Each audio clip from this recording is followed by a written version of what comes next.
जय हिंद दोस्तों। भारत अब पूरी दुनिया के लिए मिलेट्स का यानी कि मोटे अनाज का ग्लोबल हब बनने वाला है। गवर्नमेंट ने पूरे देश में मोटे अनाज के प्रोडक्शन को बढ़ावा देने के लिए श्री अन्न योजना की शुरुआत की है। श्री अन्न का मतलब हुआ कि अब मोटे अनाज को श्री अन्न के नाम से जाना जाएगा। मोटे अनाज को सरकार इसलिए प्रमोट कर रही है क्योंकि यह हमारे स्वास्थ्य के लिए बहुत ही फायदेमंद होता है। इसीलिए मोटे अनाज को सुपर फूड भी कहा जाता है। गवर्नमेंट ने जो प्लान बनाया है उससे देश की अर्थव्यवस्था को एक नई रफ्तार मिलने वाली है और इसका सबसे बड़ा फायदा कि इससे किसानों की आय को कई गुना बढ़ाया जा सकता है। देखिए, भारत मोटे अनाज को ग्लोबल लेवल पर पहुंचाने के लिए 2018 से ही कोशिश कर रहा था। सबसे पहले तो सरकार ने 2018 को मिलेट ईयर के तौर पर मनाया था। इसके बाद मोटे अनाज को इंटरनेशनल लेवल पर प्रमोट करने के लिए सरकार ने मार्च 2021 में संयुक्त राष्ट्र की आम सभा में 2023 को अंतर्राष्ट्रीय मिलेट्स ईयर बनाने का प्रस्ताव पेश किया था। दुनिया की 72 कंट्रीज ने भारत के इस प्रस्ताव का साथ दिया था। इसके बाद दिसंबर 2021 में नीति आयोग ने यूनाइटेड नेशंस के साथ मिलकर वर्ल्ड फूड प्रोग्राम में घोषणा पत्र पर साइन किए थे। तो दोस्तों, भारत की इन तमाम कोशिशों के बाद यूनाइटेड नेशंस ने साल 2023 को अंतर्राष्ट्रीय मोटा अनाज वर्ष होने का ऐलान कर दिया। यानी कि अब 2023 में भारत मोटे अनाज को लेकर पूरी दुनिया को लीड करेगा और पूरी दुनिया इसमें हमारा सहयोग करेगी। चैप्टर 1, क्या होता है मोटा अनाज। दोस्तों, मोटे अनाज में ज्वार, बाजरा, जौ, रागी, कोदो, सामा, कुटकी, कांगनी और चीना आदि फसलें शामिल होती हैं। वैसे इसको भी दो भागों में बांटा जा सकता है। पहला मोटा अनाज जिसमें ज्वार, बाजरा और जौ आते हैं, जिनका आकार थोड़ा बड़ा होता है, और दूसरे होते हैं छोटे दाने वाले मोटे अनाज जिनमें रागी, कंगनी, कोदो, चीना, सामा और कुटकी आदि आते हैं। चैप्टर 2, मोटे अनाज के फायदे। दोस्तों, भारत में सदियों से ही मोटा अनाज भोजन का मुख्य अंग रहा है। एक समय भारत में लोग मोटे अनाज को ज्यादा खाया करते थे। इसके कारण वो फिजिकल रूप से भी काफी फिट रहते थे।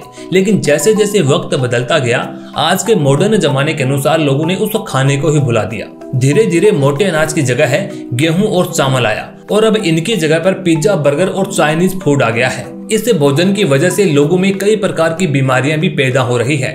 इस खाने से देश में सबसे बड़ी बीमारी मोटापे की हो रही है।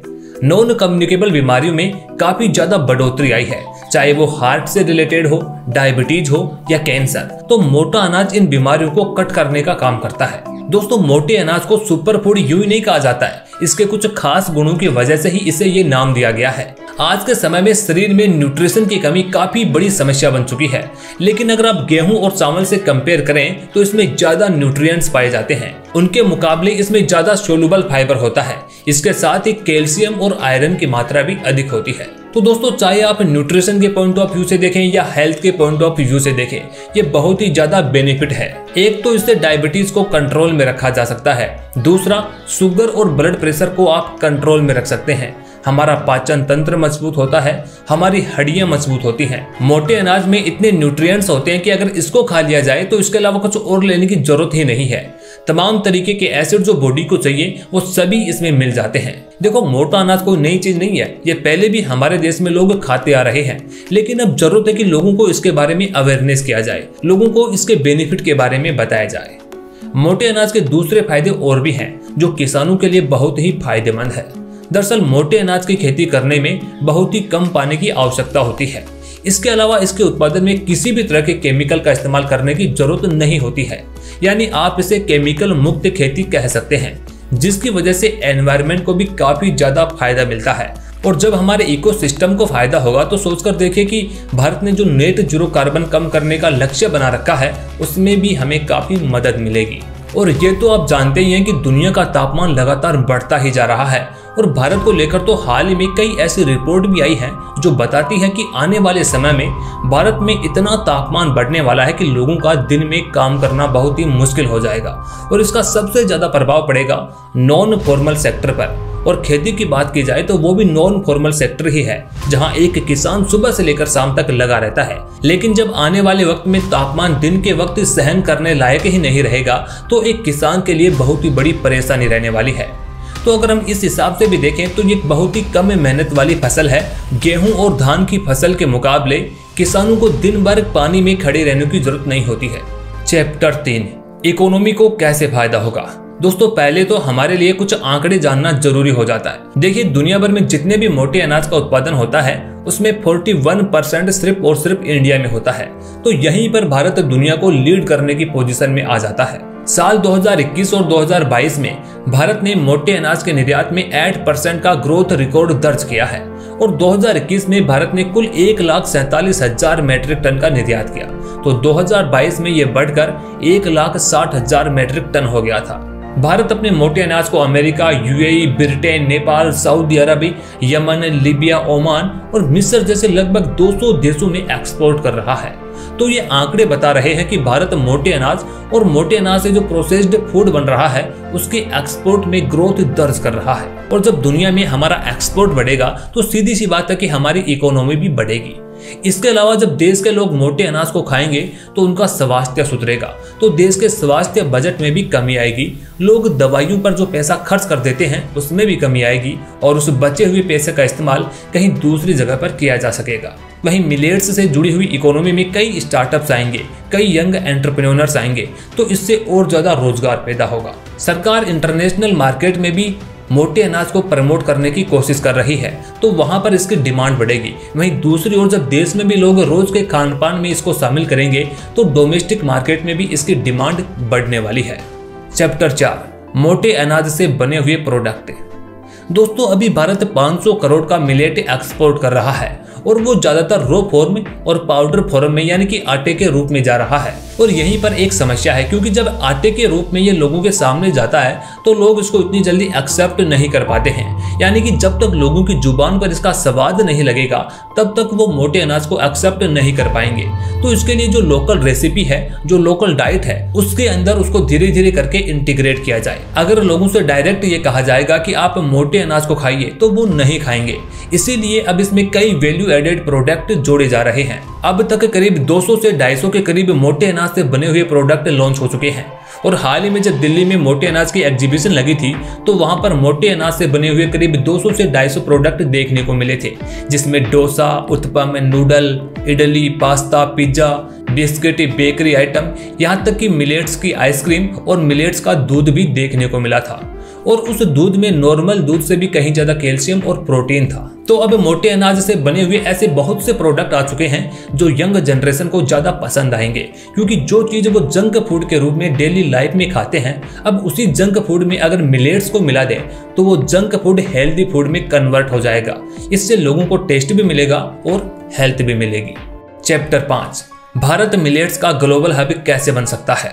दोस्तों भारत एक ऐसा देश है जिसके पास सर्दी, गर्मी, हर प्रकार के सीजन मौजूद हैं। हमारी टोपोग्राफी ऐसी है जहाँ पर हर प्रकार की खेती संभव है और कोई ऐसी चीज नहीं है जिसे हम उगा नहीं सकते। वहीं आप दुनिया में देखिए तो कई ऐसे देश मिल जाएंगे जो डेवलप्ड तो हैं लेकिन खान पान की चीजों में वो आज भी नेट इंपोर्टर ही हैं और आने वाले कई समय तक वो खान पान की चीजों के लिए दूसरे देशों पर ही डिपेंड रहेंगे।